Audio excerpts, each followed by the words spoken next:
जय हिंद दोस्तों, स्वागत है आप सभी का आपके अपने डेली करंट अफेयर्स की क्लास पे। मैं हूं आप सभी का राजा गुप्ता और मैं आपको पढ़ाने आया 16 जनवरी 2026 के महत्वपूर्ण डेली करंट अफेयर्स।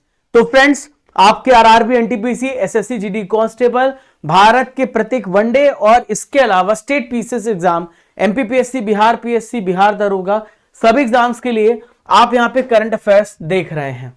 चलिए शुरुआत करते हैं यहां पर पहले क्वेश्चन से, जो आप सभी के स्क्रीन पर दिख रहा है। हाल ही में पर्वतारोही अरित्रा रॉय ने किस शिखर पर चढ़ाई करी है? Which peak has climb by the mountaineer Aritra Roy recently? तो देखिए, इसका राइट आंसर हो जाएगा माउंट एकानगुआ। माउंट एकानगुआ कहां पर आता है? तो अर्जेंटीना में आता है, वहां पर इन्होंने चढ़ाई पूरी करी है। तो आप यहां पे देख रहे हैं त्रिपुरा के माउंटेनियर, इनका नाम है अरित्रा रॉय। अर्जेंटीना में है माउंट एकानगुआ, जहां पर इन्होंने सक्सेसफुली यहां पे क्लाइंब किया है। देखिए, जो माउंट एकांगुआ है, ये अगर आपसे पूछा जाए कि इसकी चोटी कितनी है, तो ये है 6,967 मीटर। अब ये जो माउंट एकांगुआ है, ये एंडीज पर्वतमाला में आता है, एंडीज पर्वत श्रृंखला में आता है, जिसकी लंबाई 7200 किलोमीटर है। ठीक है, और दुनिया की जो सबसे लंबी जो पर्वत श्रेणी है वो आपकी माउंट एकांगुआ है, जबकि हमारे हिमालय की 2400 है। तो यहां पर आपको सबसे ऊंची चोटी देखने को मिलेगी और इसका नाम है एकांगुआ। ठीक है, देखिए यहां पे जो टेम्परेचर है वो -40 डिग्री सेल्सियस है। यहां पे जो कंडीशन होती है बहुत ही मतलब इतनी फेवरेबल नहीं होती है।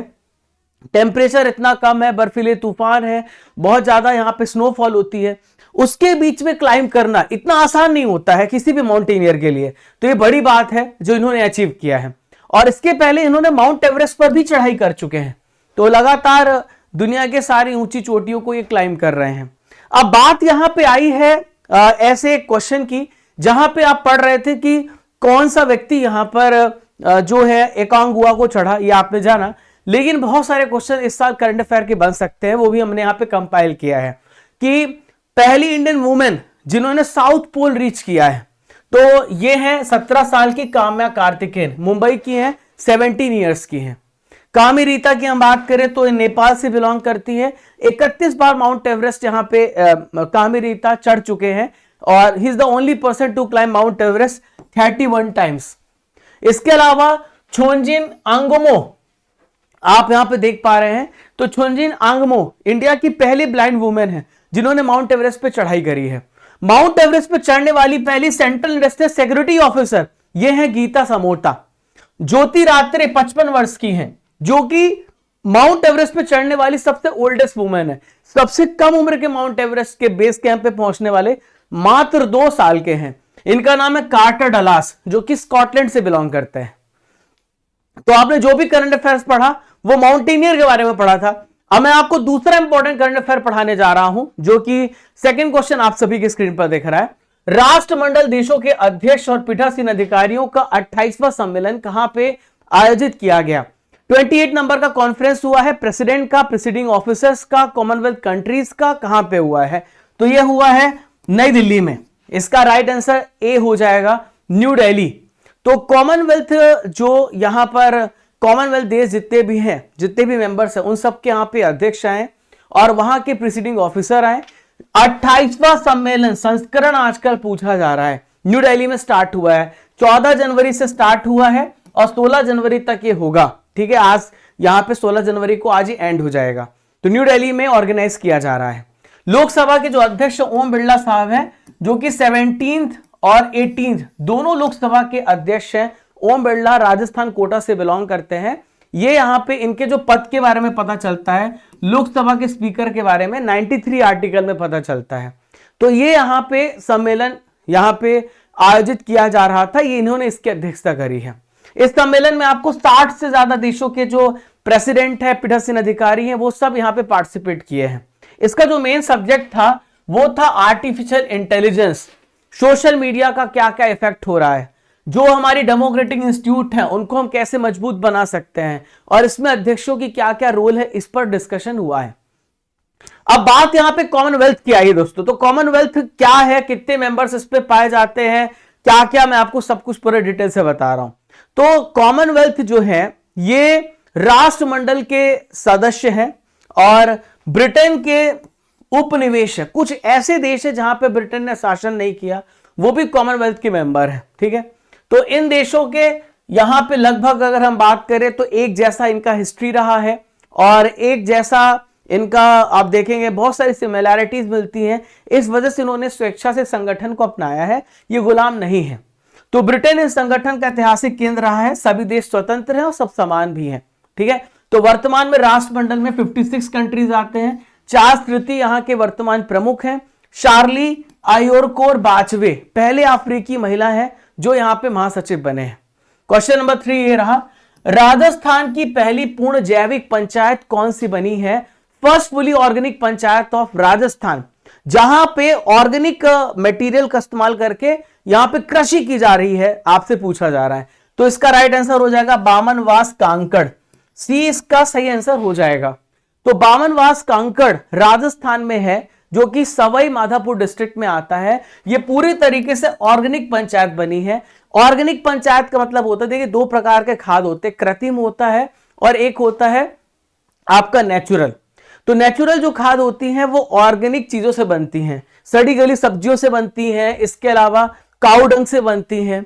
तो इसमें किसी भी प्रकार का बॉडी पे इफेक्ट नहीं पड़ता है। ठीक है, तो यहां पे जितनी भी फसल है ये किसी भी सिंथेटिक यहां पे फर्टिलाइजर या कीटनाशक की मदद से नहीं उगाई जाएंगी, सभी यहां पर ऑर्गेनिक कृषि के माध्यम से यहां पे इसका उत्पादन किया जाएगा। पशुपालन को यहां पे एनिमल हस्बेंड्री को भी हेल्दी और पर्यावरण के जितने भी स्टैंडर्ड है उनके फेवरेबल कंडीशन पे ही तैयार किया जाएगा। तो इसका लक्ष्य यही है कि ग्रामीण को स्वस्थ भोजन उपलब्ध कराना, मिट्टी की फर्टिलिटी को यहां पर बढ़ाना और यहां पे प्योरिटी, जो वाटर की प्योरिटी उसको बनाए रखना, यहां पे पर्यावरण को प्रमोट करना और सस्टेनेबल डेवलपमेंट पे ध्यान देना। सस्टेनेबल डेवलपमेंट क्या होता है? ऐसा विकास जो पर्यावरण को नुकसान ना पहुंचाए, ऐसे विकास को हम सस्टेनेबल डेवलपमेंट कहते हैं।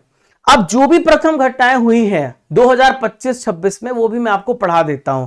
तो सर अभी यहां पे स्टार्ट किया, जिसमें वोटर लिस्ट अपडेट किया जा रहा है। तो मतदाता सूची को डिजिटाइज करने वाला पहला स्टेट राजस्थान है। भारत नेट योजना को लागू करने वाला पहला राज्य वो है पंजाब।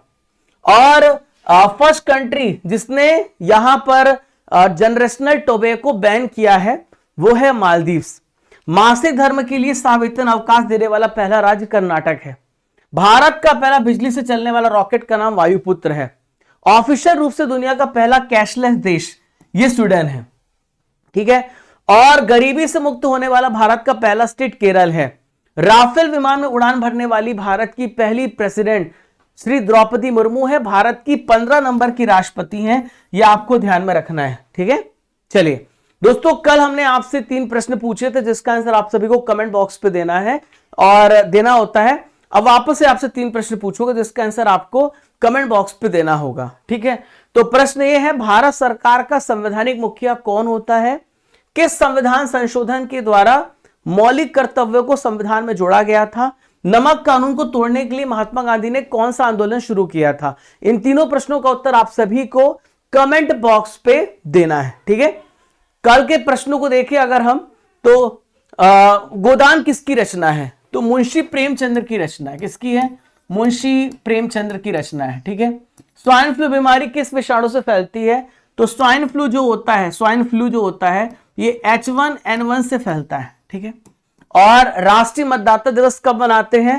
तो 25 जनवरी को राष्ट्रीय मतदाता दिवस यहां पे मनाते हैं। ठीक है, अब देखते हैं दोस्तों, यहां पे अगला प्रश्न जो आप सभी की स्क्रीन पर दिख रहा है, नीति आयोग के चौथे निर्यात तैयारी सूचकांक EPI 2024 में बड़े राज्यों की श्रेणी में पहला स्थान किसने यहां पे हासिल किया है? Who has secured the first position in the category of large state in NITI Aayog 4th export preparedness index 2024 में? महाराष्ट्र यहां पे टॉप पे है, डी राइट आंसर हो जाएगा। तो चौथा निर्यात तैयारी सूचकांक अभी जारी किया गया है। इस सूचकांक में भारत के जितने भी स्टेट हैं, जितने भी यूटी हैं, वो कितना एक्सपोर्ट कर रहे हैं और उनकी कितनी क्षमता है, इसका इसमें इवैल्यूएशन किया जाता है। और हम बात करें तो ये संस्करण 2020 से ही जारी किया जा रहा है। तो 2030 तक $1 ट्रिलियन का जो एक्सपोर्ट है वो बढ़ जाएगा। जितना ज्यादा देश का एक्सपोर्ट होगा उतना हमारे देश के लिए अच्छा होगा, क्योंकि हम जब एक्सपोर्ट करते हैं तो हमें उतनी ज्यादा आमदनी होती है, इनकम हमारी बढ़ती है। तो अगर हम बात करें तो ये 3 प्रकार की कैटेगरी है, 4 प्रकार की कैटेगरी है, मैं आपको बताता हूं। पहला है बड़े राज्य यानी लार्ज स्टेट के मामले में, छोटे स्टेट के मामले में, फिर है लैंडलॉक्ड स्टेट जो कि समुद्री सीमा से दूर है, और फिर यूटी के मामले में। तो आइए एक एक करके सारी कैटेगरी में हम पूरा पढ़ लेते हैं। तो बड़े राज्य में महाराष्ट्र, तमिलनाडु, गुजरात, यूपी, आंध्र प्रदेश है। छोटे राज्य में उत्तराखंड सबसे लीडर स्टेट है। बात करें तो नॉर्थ ईस्ट और यूटी के मामले में जम्मू कश्मीर टॉप पे, Nagaland second, Dadra Nagar Haveli, Daman and Diu third है, और गोवा यहां पे 4th नंबर पे। अब बात करिए इंडेक्स नीति आयोग जारी करता है। नीति आयोग 1 जनवरी 2015 को स्थापित हुआ और ये प्लानिंग कमीशन की जगह पे स्थापित हुआ।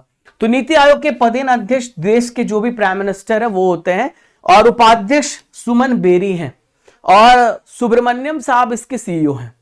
तो बीबीआर सुब्रमण्यम इसके चीफ एग्जीक्यूटिव ऑफिसर हैं। भारत में किस प्रकार से भारत के विकास को हम आगे बढ़ा सकते हैं, इस पर यहां पे नीति आयोग काम करता है।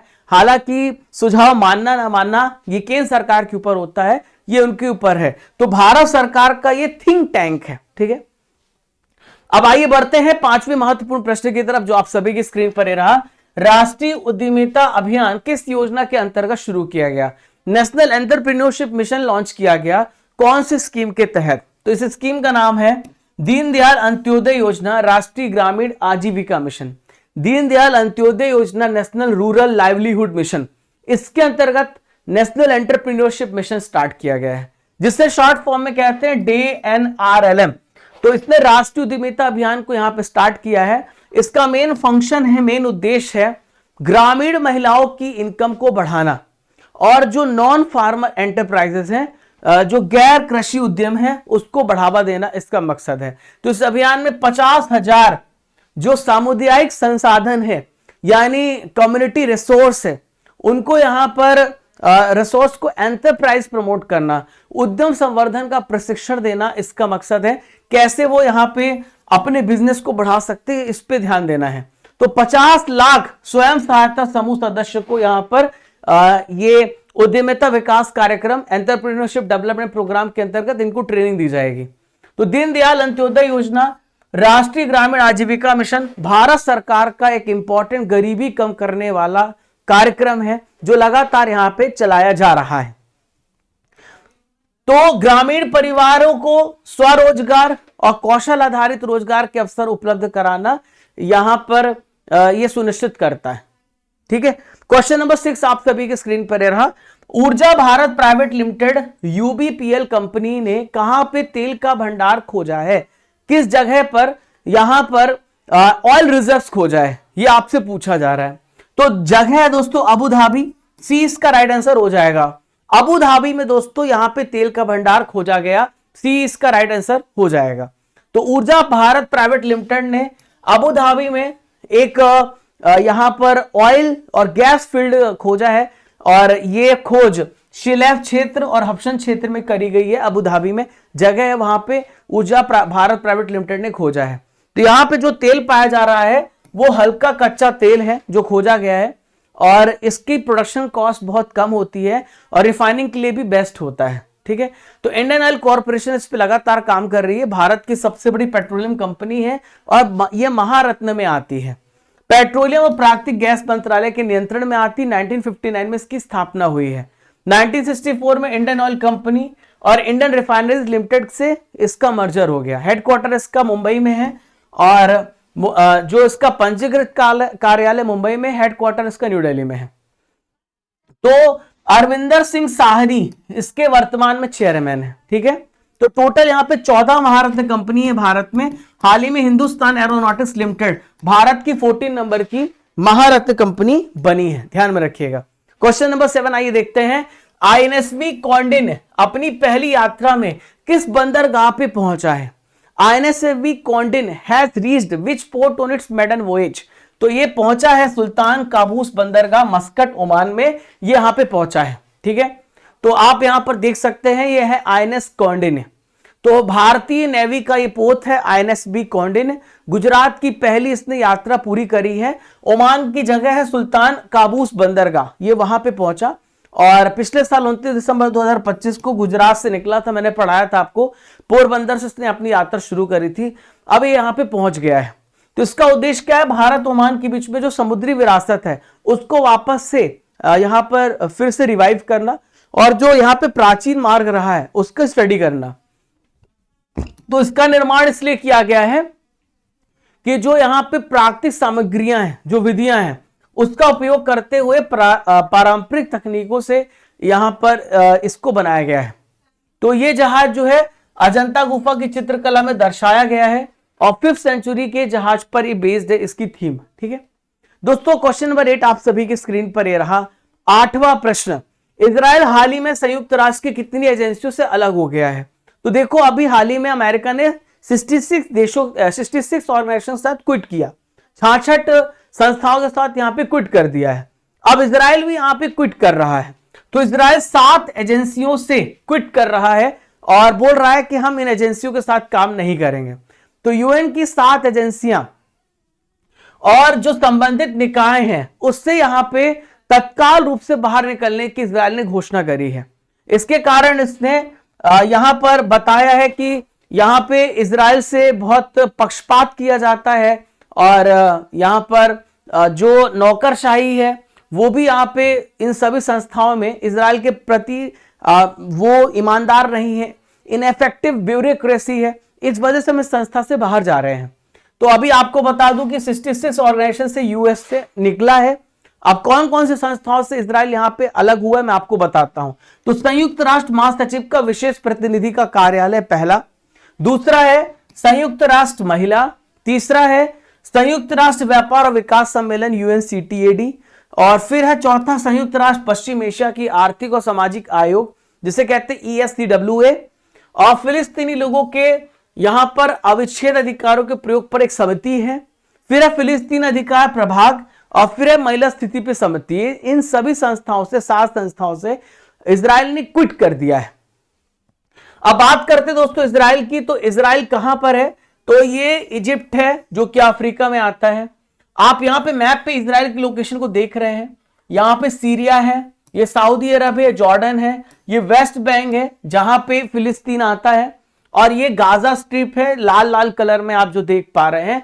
तो इन्हीं के बीच में यहां पे लड़ाई चलती रहती है, फिलिस्तीनियों और यहां पे जो यहां पे यहूदी हैं जो कि इजराइल में, इन दोनों के बीच में झगड़ा चलता रहता है।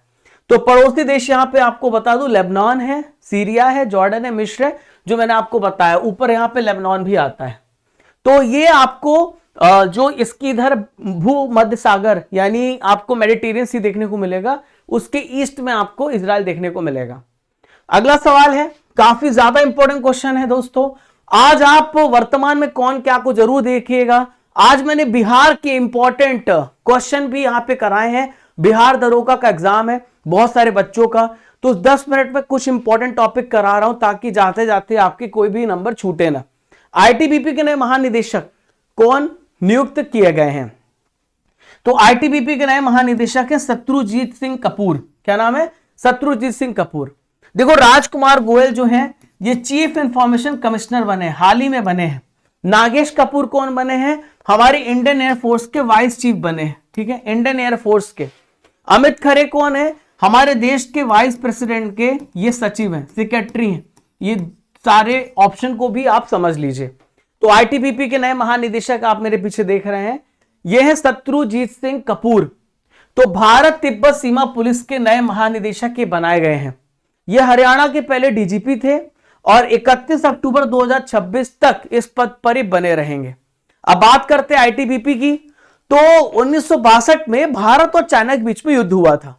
उस युद्ध में भारत हार गया था और हमें जरूरत थी कैसे यहां पे एक ऐसे यहां पे पैरामिलिट्री की जो कि यहां पे चाइना की और तिब्बत की बॉर्डर की रक्षा करे। तो 24 अक्टूबर 1962 को हमने आईटीबीपी की स्थापना करी और गृह मंत्रालय भारत सरकार के अधीन ये आता है। ठीक है, आईटीबीपी। तो भारत चीन की सुरक्षा विशेष रूप से हिमालय क्षेत्रों में ये करता है अरुणाचल प्रदेश से लेकर लद्दाख तक लगभग 3488 किलोमीटर की सीमा है जो आईटीबीपी के द्वारा संरक्षित करी जाती है। अगला है, प्रवीण कुमार किस बल के महानिदेशक बने हैं? तो प्रवीण कुमार को बॉर्डर सिक्योरिटी फोर्स का महानिदेशक बनाया गया है। तो यह भी अपडेट आप लोग नोट कर लीजिएगा। तो बीएसएफ के यहां पे इनको प्रभार दिया गया, किसकी जगह पे? दलजीत सिंह चौधरी के स्थान पर। वो रिटायर हो गए हैं, उसके बाद ये जिम्मेदारी इनको सौंपी गई है। तो 1993 बैच के आईपीएस ऑफिसर हैं प्रवीण कुमार। इंटेलिजेंस ब्यूरो में भी कार्य कर चुके हैं। हम बात करें तो बीएसएफ जो है वो पाकिस्तान और बांग्लादेश की सीमाओं की रक्षा करती है। आईटीबीपी आपकी चाइना तिब्बत की बॉर्डर पे लगी हुई है। तो 1 दिसंबर 1965 को भारत पाकिस्तान के युद्ध के बाद हमने इसको यहां पे लगाया है। तो यहां पे इसके पहले महानिदेशक थे केएफ रुस्तम जी। तो यहां पे सीमा सुरक्षा बल अधिनियम 1968 का संविधान पत्र है। उसके बाद यहां पे इसके तहत यहां पर इसको पावर भी मिलता है इस एक्ट के तहत, और न्यू दिल्ली पर इसको आपको हेडक्वार्टर देखने को मिलेगा। आदर्श वाक्य है जीवन पर्यंत कर्तव्य। वर्तमान महानिदेशक प्रवीण कुमार है जिनको एडिशनल चार्ज दिया गया है। अब देखो बात यहां पे पैरामिलिट्री फोर्स की आई है, तो मैं आपको बहुत सारे पैरामिलिट्री फोर्सेस के यहां पे महानिदेशक के बारे में बताने वाला हूं। तो पहले है एसएसपी के डीजी, तो इनका नाम है संजय सिंघल। क्या नाम है इनका? संजय सिंघल नाम है। फिर है ज्ञानेन्द्र प्रताप सिंह, सीआरपीएफ के महानिदेशक है, सेंट्रल रिजर्व पुलिस फोर्स, ठीक है। इसके अलावा सीआईएसएफ के डीजी हैं प्रवीर रंजन, और राष्ट्रीय सुरक्षा गार्ड के हैं बी श्रीनिवासन, विशेष सुरक्षा समूह के हैं आलोक शर्मा, भारतीय तिब्बत सीमा पुलिस बल के हैं शत्रुजीत सिंह कपूर, और भारतीय तटरक्षक बल के 26वें महानिदेशक शिवमणि परमेश है। पीयूष आनंद राष्ट्रीय आपदा प्रतिक्रिया बल के डीजी हैं, और वीरेंद्र वस्त एनसीसी के महानिदेशक है। क्वेश्चन नंबर 11 ये रहा, फ्रेंडो मोबाइल एप्लीकेशन किस पंजाबी गायक ने हाल ही में लॉन्च किया है? तो फ्रेंडो एप्लीकेशन को काका ने लॉन्च किया है। तो आपने काका के गाने तो सुने होंगे। तो लोकप्रिय पंजाबी गायक हैं काका, जिन्होंने भारत की महिलाओं की सुरक्षा को मजबूत करने के उद्देश्य से इस मोबाइल एप्लीकेशन को लॉन्च किया है। इसका नाम है फ्रेंडो। तो ये ऐप महिलाओं लड़कियों की किसी भी इमरजेंसी सिचुएशन में ये हेल्प करेगा और डिजिटल सुरक्षा यहां पे उपलब्ध कराएगा। तो इसमें एक बटन होगी एसओएस बटन। तो एसओएस बटन के माध्यम से जो उसके पास के कांटेक्ट होंगे उनका अलर्ट तुरंत चला जाएगा, उनको मैसेज चला जाएगा कि वो खतरे में है। और इसके अलावा ये लाइव लोकेशन शेयर भी करता है। तो आप जहां भी होंगे, महिलाओं की सुरक्षा के लिए, लड़कियों की सुरक्षा के लिए बहुत ही अच्छा एप्लीकेशन लॉन्च किया है, एक अच्छी पहल है। आज का आखिरी इंपॉर्टेंट क्वेश्चन, भारत का पहला पूरी तरीके से सोलर एनर्जी से चलने वाला मोबाइल एटीएम वैन किस बैंक ने लॉन्च किया है? तो इससे यहां पे त्रिपुरा ग्रामीण बैंक ने लॉन्च किया है, और 20 का राइट आंसर हो जाएगा। तो त्रिपुरा ग्रामीण बैंक ने भारत का पूरी तरीके से solar powered mobile ATM van launch किया है, टीजीपी ऑन व्हील्स। ये एक नया इनोवेटिव पहल, यहां पे रूरल और दूर दराज क्षेत्रों में एटीएम की सुविधाएं चलती रहे, इसके उद्देश्य से यहां पे स्टार्ट किया गया है। दोस्तों आपने यहां पे 12 इंपॉर्टेंट करंट अफेयर्स को बहुत ही डिटेल से पढ़ा है। अब बारी यहां पे ट्रिपल आर की है, जहां पे पुराने महीनों के करंट अफेयर्स का रिवीजन करेंगे। आइए देखते हैं आप कितने प्रश्नों को सही कर पाते हैं। केंद्र सरकार ने महात्मा गांधी राष्ट्रीय रोजगार, यहां पे राष्ट्रीय ग्रामीण रोजगार गारंटी योजना का नया नाम क्या रखा है? तो इसका नाम है पूज्य बापू ग्रामीण रोजगार योजना, भी राइट आंसर होगा। हाल ही में किस रामसर स्थल को घोषित किया गया है? तो कोपरा जलाशय सिलीसेट झील, ये कहां पर है? छत्तीसगढ़ में, ये आपका राजस्थान में है। टोटल 96 रामसर साइट हो गए हैं। लियोनेल मेसी की विश्व की सबसे बड़ी प्रतिमा का अनावरण भारत के किस शहर में हुआ है? तो कोलकाता में किया गया, डी राइट आंसर होगा। भारत को आर्टिफिशियल इंटेलिजेंस के क्षेत्र में दुनिया का कौन सा स्थान मिला है? तो भारत यहां पे तीसरे स्थान पर है। कविता चंद संबंध किस राज्य से है, जिन्होंने हाल ही में अंटार्कटिका की सबसे ऊंची चोटी माउंट विंसन को सफलतापूर्वक चढ़ाई करी है? उत्तराखंड, ए राइट आंसर होगा। प्राइम मिनिस्टर नरेंद्र मोदी ने 15 से लेकर 18 दिसंबर 2025 तक किन देशों की यात्रा वो उन्होंने करी है? तो जॉर्डन, इथियोपिया, ओमान, ए राइट आंसर होगा। प्रेस क्लब ऑफ इंडिया की पहली महिला अध्यक्ष कौन बनी है? तो इनका नाम है संगीता बरुआ पिशुरोती। नेक्स्ट है, नवंबर 2025 के लिए महिला वर्ग में ICC player of the month कौन चुनी गई? इनका नाम है शेफाली वर्मा। फिर है, भारत की पहली वन्यजीव सुरक्षित सड़क किस राष्ट्रीय राजमार्ग पे बनाई गई है? NH-45 पे बनाई गई है। इथोपिया ने प्राइम मिनिस्टर नरेंद्र मोदी को कौन सा सर्वोच्च सम्मान दिया है? तो ग्रेट ऑनर निशान ऑफ इथोपिया यहां पे दिया है। दोस्तों कल जो 15 जनवरी को आपने करंट अफेयर्स पढ़े थे उन सब का हम यहां पे बेहतरीन तरीके से रिवीजन करने वाले हैं। आइए देखते हैं आप कितने प्रश्नों को सही कर पाते हैं। अंतरराष्ट्रीय नवीकरणीय ऊर्जा एजेंसी की 16वीं महासभा का आयोजन कहां पर हुआ है? तो अबू धाबी में हुआ है, यूएई में हुआ है। भारत ने ब्रिक्स 2026 की अध्यक्षता के लिए कौन सी थीम चुनी है? तो यह है building for resilience, innovation, cooperation, sustainability. सेना प्रमुख जनरल उपेंद्र द्विवेदी ने हाल ही में किस समझौते को अवैध बताया है? तो चीन पाकिस्तान 1963 समझौता है जो कि शक्सगाम घाटी पर है। भाजपा केरल अध्यक्ष कौन है जिन्होंने राज्य का नाम बदलने की मांग कही है? तो केरल से केरलम कहने की बात कही है राजीव चंद्रशेखर ने, बी राइट आंसर होगा। प्रसिद्ध सिंगर और एक्टर प्रशांत तमांग का हाल ही में निधन हो गया, किस तारीख को? तो 11 जनवरी को इनका निधन हुआ 2026 में। लोहड़ी पर्व मुख्य रूप से कहां पे मनाया जाता है? तो नॉर्थ इंडिया में लोहड़ी पर्व मनाया जाता है, बी राइट आंसर होगा। 25वीं अखिल भारतीय प्रमुख बंदरगाह सांस्कृतिक प्रतियोगिता का समापन कहां पर हुआ है? तो पारादीप पोर्ट पर हुआ है। ठीक है। 16वीं आसियान रक्षा मंत्रियों की बैठक का आयोजन कहां पर हो रहा है? तो ये न्यू दिल्ली में हो रहा है, 20 का राइट आंसर होगा। मकर विलक्कू उत्सव किस राज्य के सबरीमाला मंदिर में मनाया गया? तो केरल राज्य में मनाया जाता है, 20 का राइट आंसर होगा। भारत ने अपना पहला स्वदेशी लेग्ड मोबाइल मैनिपुलेटर किस नाम से लॉन्च किया है? स्कॉर्प नाम से लॉन्च किया है। हेनले पासपोर्ट इंडेक्स 2026 में भारत की क्या रैंक है? भारत की रैंक 80, सिंगापुर टॉप में है। सेना दिवस कब मनाया जाता है? तो सेना दिवस दोस्तों 15 जनवरी को मनाया जाता है, बी राइट आंसर होगा। आज का सवाल है, हाल ही में पर्वतारोही अरिता रॉय ने किस शिखर पर चढ़ाई करी है? आपको इसका आंसर कमेंट बॉक्स पे देना है। आपको यहाँ पे एक पिक्चर दिख रही है, आपको पहचान करना है पिक्चर किस व्यक्ति की है, कमेंट बॉक्स पे आपको बताना है। 15 जनवरी के रिजल्ट को देखें तो अशफाक अंसारी टॉपर है, अमित पौड़िया सेकंड, प्रतीक साहा थर्ड, वीके, विकास, श्वेता, सबूजा, लिंकू, राजेश और दुष्यंत। आप टॉप 10 टॉपर से 15 जनवरी के रिजल्ट पे टेस्ट सीरीज पे जाइए, वहीं पे डेली करंट अफेयर्स का डेली फ्री टेस्ट होता है।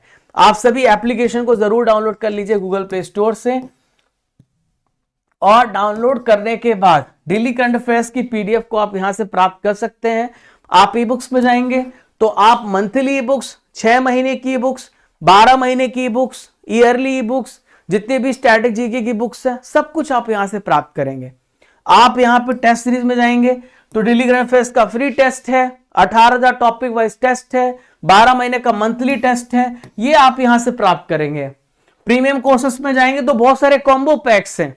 आप जनवरी से लेकर दिसंबर तक 18 महीने का करंट अफेयर्स का टेस्ट, 18,000 टॉपिक वाइज टेस्ट, 12 महीने का करंट अफेयर का टेस्ट, कॉम्बो 200 कूपन कोड आपको यूज करना है। अर्जुन जीएस फाउंडेशन बैच में 1000+ वीडियोस मिल रहे हैं, डेली क्लासेस हो रही हैं। दोपहर 1 बजे आपकी क्लास पॉलिटी की, शाम 5 बजे हिस्ट्री की। आप क्लास को फॉलो करते रहिए, 3 साल की वैलिडिटी आपको मिलेगी और 18,000 topic wise subject test series, 12 महीने का मंथली टेस्ट, 12 महीने की मंथली बुक, ये सब कुछ आपको यहीं पे मिलता है। और साथियों प्रीमियम कोर्सेस में जाएंगे तो आपको अर्जुन जीएस फाउंडेशन बैच मिलेगा, 1 साल का topic wise current affair PDF, Hindi medium 2025, English medium 2025, 12 महीने का पूरा पैकेज, 1000 स्टैटिक पीडीएफ, ये सब कुछ आपको यहीं पे मिलता है। ये ईयरली करंट अफेयर्स की ई बुक है, हिंदी इंग्लिश दोनों मीडियम में, और ये मंथली बुक है दिसंबर की जो लॉन्च हो चुकी है, आप वहां से डाउनलोड कर सकते हैं। और यहाँ पे टॉपिक वाइज यहाँ पर आपको पैकेज भी है 1000 स्टैटिक पीडीएफ का। आप हमारे टेलीग्राम, इंस्टाग्राम, ये सारे चैनल को ज्वाइन कर लीजिए, लगातार आप फॉलो करते रहिए। और हमारे जितने भी यूजर हैं, जो भी हमारे सोशल मीडिया हैंडल्स है, वो आपको हमारे डिस्क्रिप्शन बॉक्स में मिल जाएंगे। और साथियों स्टैटिक जीके की बुक्स भी हैं, बायोलॉजी, इंडियन ज्योग्राफी, आधुनिक इतिहास, मध्यकालीन इतिहास, ये सारी बुक्स आपको मिलेंगी। आप यहाँ पर जो है ई बुक सेक्शन में जाना, वहां पे आपको बुक्स मिल जाएंगी। ठीक है, इंडियन हिस्ट्री, पॉलिटी, तो ये सब जीके जीएस की सभी बुक्स हिंदी मीडियम और इंग्लिश मीडियम में आपके लिए उपलब्ध कराई गई हैं। ठीक है, तो आप वहां से डाउनलोड कर सकते हैं। चैनल पे नए हैं तो सब्सक्राइब कर लीजिए, आप इस वीडियो को शेयर कर दीजिए, और किस टॉपिक पे सेशन चाहते हैं बताइएगा। आज हम वर्तमान में कौन क्या और बिहार का 10 मिनट का सेशन भी लेके आ रहे हैं, तो आप उस सेशन से जुड़िएगा। तब तक के लिए आप सभी को जय हिंद, जय भारत, खुश रहिए, मुस्कुराते रहिए। जब तक तोड़ेंगे नहीं तब तक छोड़ेंगे नहीं।